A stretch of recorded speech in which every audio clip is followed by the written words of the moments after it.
నమస్కారం. మన మండలి నుంచి చేసినటువంటి పెద్దలు దేవేందర్ అన్న గారికి, అదేవిధంగా నర్సింహులు గారికి ఎంపీపీ అధ్యక్షులు, అదేవిధంగా మనకి ఇన్ఛార్జ్ గా వచ్చినటువంటి చంద్రగౌడ్ గారికి మాజీ జిల్లా గ్రంథాలయ సంస్థ చైర్మన్, అదేవిధంగా మన సుదర్శన్ గారికి, అదేవిధంగా మన సర్పంచ్ లక్ష్మీనారాయణ గారికి, శేఖర్ మన శ్రీనివాస్ గారికి, శివ గారికి, రమేష్ గారికి, ఇంకా చాలా మంది పెద్దలు ఉన్నారు, పండుగ రవి గారికి ఉపాధ్యక్షులు, అదేవిధంగా మాజీ మండలి ఉపాధ్యక్షులు నరసింహులు గారికి, మన గౌరవ సర్పంచ్లందరికీ, పెద్దలందరికీ, శివ గారికి, మరి ఇక్కడ విచ్చేసినటువంటి మన గ్రామ పెద్దలందరికీ, మన షేర్ఖాన్పల్లి గ్రామ అక్కచెల్లెళ్లకు, అన్నదమ్ములకు మీ అందరికీ పేరు పేరే నా హృదయపూర్వక నమస్కారాలు తెలియజేస్తా ఉన్నా. మరి ఈ రోజు మేము పార్లమెంట్ ఎన్నికల సందర్భంగా మరి మన గ్రామానికి విచ్చేసినటువంటి సందర్భంలో మీ అందరూ కూడా మాకు స్వాగతం పలుకుతున్నందుకు మీ అందరికి ధన్యవాదాలు తెలియజేస్తూ, మరి షేర్ఖాన్పల్లి ఒక మంచి పట్టు ఉన్నటువంటి గ్రామం. మీరంతా ఒక తాటిపై నుండి రేపు మే 13వ తారీఖున జరిగేటువంటి ఎంపీ ఎన్నికల్లో మీరంతా కూడా కారు గుర్తు కోట్లేసి మన ఎంపీ క్యాండిడేట్ మన వెంకటరామరెడ్డి గారిని కేసీఆర్ గారు దీవెనలతో మీ ముందుకు వస్తున్నటువంటి వారిని ఆదరించి దీవించండి అని చెప్పేసి ఈ సందర్భంగా మీ అందరికీ తెలియజేస్తా ఉన్నా. మరి మనకు కేసీఆర్ గారు ప్రభుత్వం ఎట్లుండే, ఇప్పుడు కాంగ్రెస్ ప్రభుత్వం ఎట్లుంది అనేది స్పష్టంగా మనకు కనిపిస్తుందా లేదా? కనిపిస్తుందా? అప్పుడు కరెంట్ ఎట్లుండే, 24 గంటలు కరెంట్ వచ్చిందా లేదా? ఇప్పుడు వ్యవసాయానికి 24 గంటలు వస్తుందా?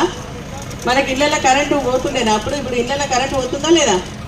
మరి అదేవిధంగా మనకి మన పిల్లలు పెళ్లి చేసుకుంటే కళ్యాణ లక్ష్మి షాదీ ముబారక్ ఇచ్చిండ్రు. మరి అదేవిధంగా కేసీఆర్ కిట్లు ఇచ్చిండ్రు, న్యూట్రిషన్ కిట్లు ఇచ్చిండ్రు, తర్వాత మనకి బర్లు ఇచ్చిండ్రు, గొర్రెలు ఇచ్చిండ్రు, దళిత బంధు ఇచ్చిండ్రు, బీసీ బంధు ఇచ్చిండ్రు, కుల సంఘాలకు సంబంధించి.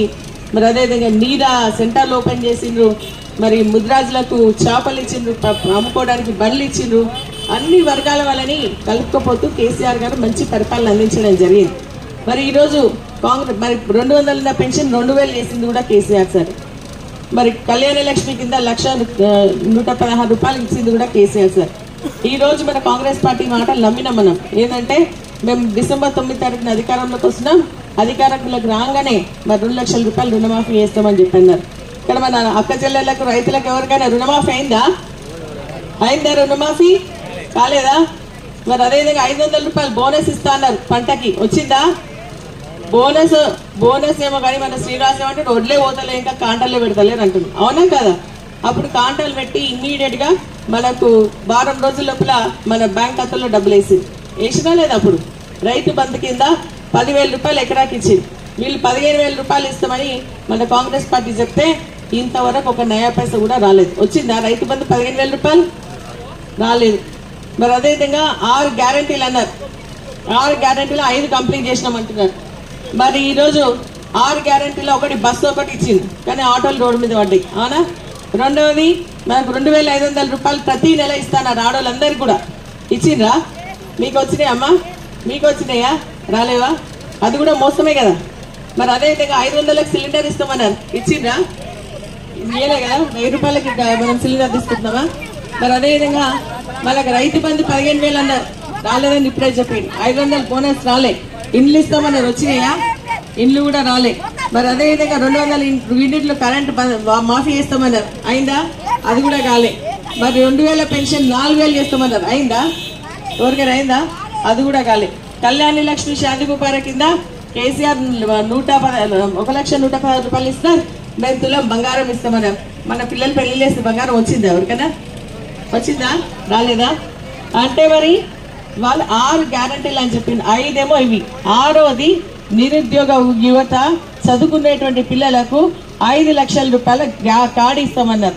అంటే ఎప్పుడంటే అప్పుడు ఏటీఎంలో పోయి ఫీజులు కట్టుకోవాలి, బుక్ కట్టుకోవడానికి ఇస్తామన్నారు. వచ్చిందా? మన చదువుకునే పిల్లలకు ఎవరికైనా 5 లక్షల కార్డు? మన చదువుకునే పిల్లలకు స్కూటీలు ఇస్తామన్నారు, ఇచ్చిందా? ఆడపిల్ల మగ పిల్లలకి వచ్చినాయా? రాలేదా? నిరుద్యోగ యువతకి 4,000 రూపాయల నిరుద్యోగ వృత్తి ఇస్తామన్నారు, వచ్చిందా? రాలేదు కదా. మనమేం అడగలే కదా అవన్నీ.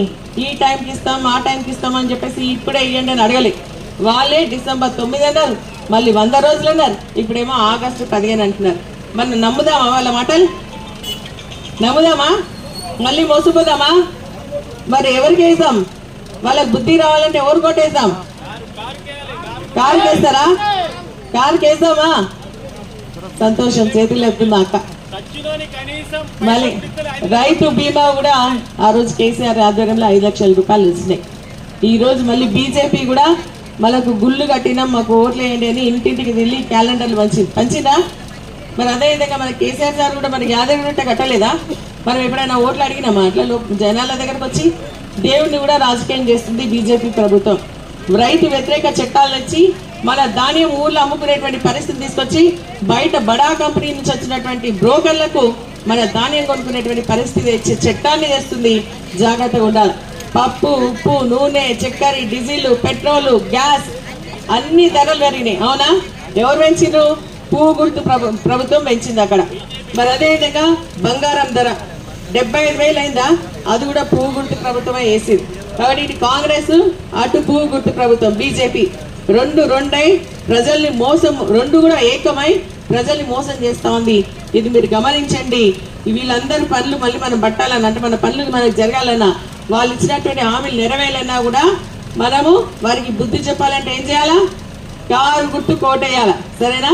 ఖచ్చితంగా 13వ తారీఖున మన వెంకటరామరెడ్డి గారికి కారు గుర్తు కోటేయండి. మన కేసీఆర్ గారు మంచి వ్యక్తిని మనకు ఇవ్వడం జరిగింది. చదువుకున్నాడు, కలెక్టర్ గా పనిచేసిండు, తన సొంత పైసలతో. ఎవరైనా ఏమంటాం? మా ఇంట్లో నుంచి పెట్టామా, ప్రభుత్వం నుంచి ఏదైనా ఇస్తే ఇస్తామంటాం. అవునా కదా? కానీ ఆయనకు ఏంటంటే ఉమ్మడి ఆస్తి ఉంది. అందుకని ఆస్తి నుంచి 100 కోట్ల రూపాయలు మన పిల్లల కోసం ఖర్చు చేస్తా అంటుంది.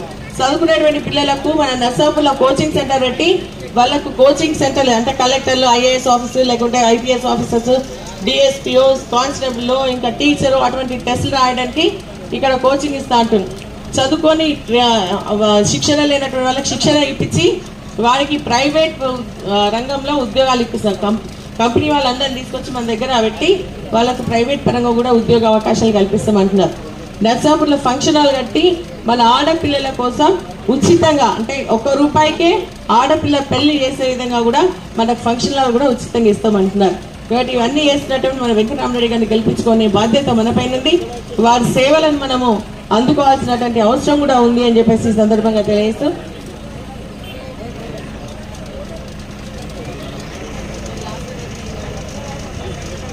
మరి అందరి డిమాండ్ ఏమన్నారంటే, శ్రీనివాస్ చెప్తున్నారు మన ఈ 3 గ్రామాలను అటు కలపాలంటున్నారు. కలపాలా? పోయినసారి కలుపుతామని చెప్తే మాకు ఓట్లు వేయలేదు, అందుకే వద్దని ఉండేసి అనుకున్నాం మేము. మరి అవునా? కలపాలా? కలపాలంటే మరి ఆ రోజు మదన్ రెడ్డి గారు ఈ గ్రామాలు వద్దు, మీరు ఇట్టే ఉండాలని చెప్పేసి చేసింది. మీరు నిజంగా ఇప్పుడు కారు గుర్తుకు ఓట్లు వేసిన తర్వాత మేము పోరాటం చేసి ఈ 3 గ్రామాలను మరి జిన్నారం మండలిలో కలుపుతామని చెప్పేసి కూడా ఈ సందర్భంగా తెలియజేస్తూ సెలవు తీసుకున్నారు. జై హింద్, జై తెలంగాణ, జై తెలంగాణ. మా అక్క జిల్లాలో అన్నదమ్ములు ఎవరైనా సరే కారు గుర్తుకు వేస్తే ఒకసారి జై కొట్టాలి. సరేనా? జై తెలంగాణ, జై తెలంగాణ. కారు గుర్తుకే, కారు గుర్తుకే. కేసీఆర్ గారి నాయకత్వం, కేసీఆర్ గారి నాయకత్వం. కేసీఆర్ గారి ప్రభుత్వంలో చల్లని బీఆర్ఎస్ పంటి నీడలో హాయిగా బతికినాం. అవునా? కరెంటు కష్టాలు మొదలైనాయి, నీటి కష్టాలు మొదలైనాయి, మన ధాన్యం పోతలేదు, చెప్పిన హామీలన్నీ తుంగలో దొక్కిన. వారికి బుద్ధి రావాలంటే బీఆర్ఎస్ పార్టీ కారు గుర్తు కోటేయాలి. జై హింద్.